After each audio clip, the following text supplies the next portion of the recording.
هل تعلمون فضل الهجرة؟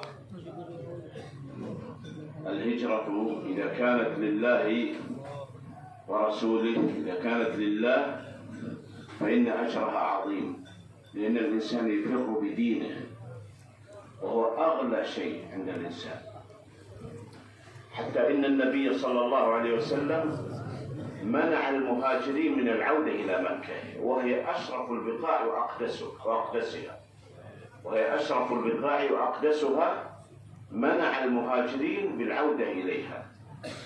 لماذا؟ لأنهم تركوها لله، فلا يرجعون عن هجرتهم.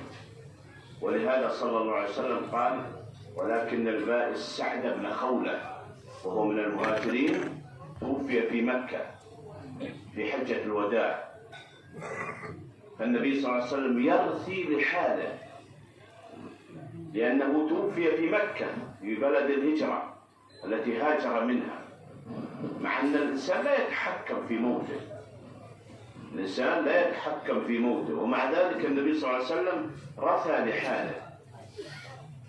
الحاصل من هذا أيها الأفاضل أن المسلم إذا هاجر يجعل هجرته لله، يخلصها، فهي أفضل الأعمال. أفضل الأعمال الهجرة إلى الله، أن يفر الإنسان بدينه. الحمد لله.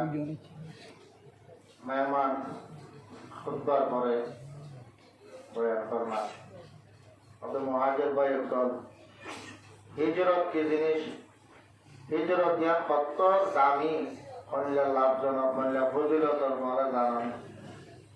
হিজরতর ফজিলত কি বলবার না, জ্ঞান বহুত বড় আমল।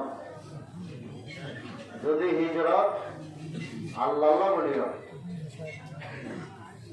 দিনের কারণে হিজরত কর, দিন আল্লাহ বলি নিজের দিন আর ইমানরে বাঁচাই বললা, নিজের ওয়াতনরে ঘরবাড়ি ব্যক্তি ত্যাগ করার সারি দিয়ে আয়োজন করি। এই হিজরত জ্ঞান যদি দিনের কারণে হয়, এই হিজরত জ্ঞান যদি আল্লাহর ওয়াস্তে হয়, তাহলে কত দামি মাল্লা।